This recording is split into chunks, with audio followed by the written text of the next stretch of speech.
Hello बच्चों, let's read the question. Question says if P1, P2, P3 are the altitudes of a triangle from the vertices A, B, C and delta, the area of the triangle, prove that 1 upon P1 plus 1 upon P2 minus 1 upon P3 equals to 2AB upon A plus B plus C into delta into cos square C upon 2। इस question को करने के लिए हम इसका की concept समझते हैं। तो इसका की कॉन्सेप्ट है किसी ट्रायंगल का एरिया अगर हम डेल्टा से रिप्रेजेंट कर रहे हैं तो इक्वल होता है 1/2 इंटू बेस इंटू हाइट के।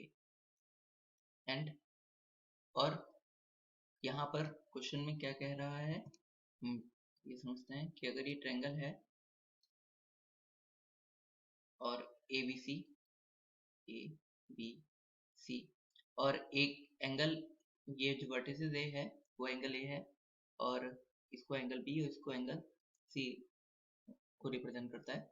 और यहाँ पर ये जो साइड है, ए के साइड वाली सामने वाली साइड की लेंथ ए है और बी के सामने वाली साइड की लेंथ बी है और सी एंगल के सामने वाली लेंथ की ट्रायंगल की लेंथ की साइड की जो लेंथ है वो सी है।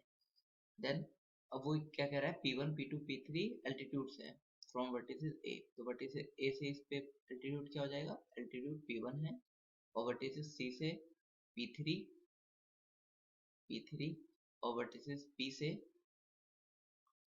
P2, ये इसके वर्टिसेस हैं। देन हम यहाँ पे एरिया लिख सकते हैं इस ट्रायंगल का।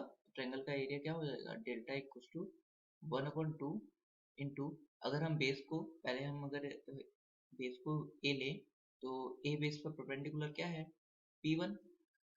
इसी तरीके से एरिया हम इसको लिख सकते हैं 1/2 बी इंटू बी बेस पे परपेंडिकुलर क्या है P2। इसी तरीके से एरिया इस ट्रायंगल का लिख सकते हैं 1/2 into B C into P3। यहाँ से P1, P2, P3 मिल जाएगा हमको। तो P1 क्या हो जाएगा, यहाँ से P1 इक्वल टू यहाँ से हो जाएगा हमारा 2 डेल्टा अपॉन ए और P2 इसी तरीके से 2 डेल्टा अपॉन बी और P3 इक्वल टू क्या हो जाएगा 2 डेल्टा अपॉन सी। नाउ ये हो गया। अब हम इसकी 1/P1, 1/P2, 1/P3 निकाल लेते हैं। तो यहाँ से 1/P1 क्या हो जाएगा, 1/P1 हो जाएगा A/2 delta and 1/P2 equals to B/2 delta and 1/P3 equals to C/2 delta. Now हमें यहाँ पर ये LHS और RHS इक्वल प्रूफ करना है, तो हम यहाँ पर LHS ले लेते हैं। सो टेकिंग LHS मतलब लेफ्ट हैंड साइड, और ये क्या हो जाएगा, यहाँ पर हो जाएगा 1/P1 plus 1/P2 minus 1/P3।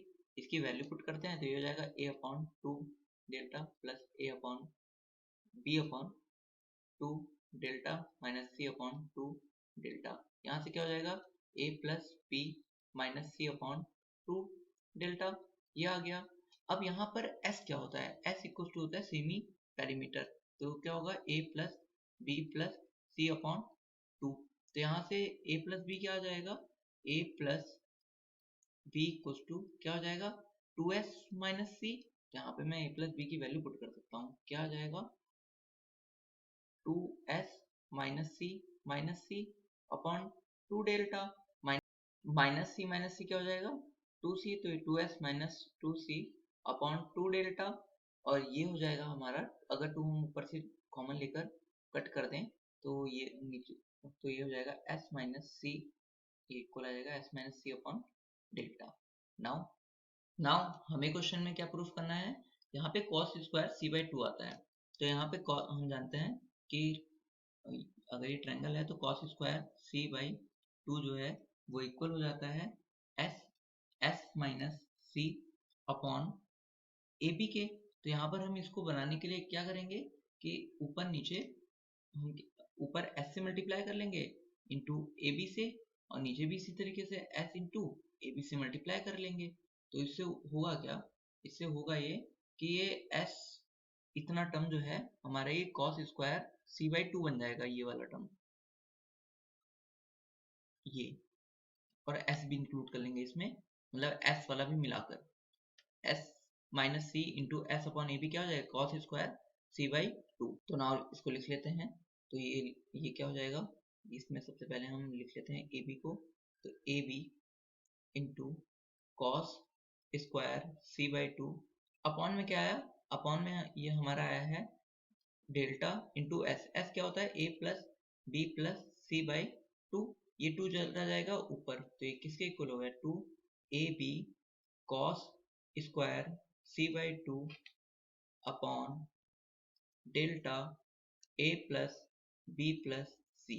हमको यही प्रूफ करना था, सो ये हमारा किसके इक्वल आ गया, सो ये हमारा आ गया RHS के इक्वल। So we have proved this question, hope you understood it well, best of luck, thank you.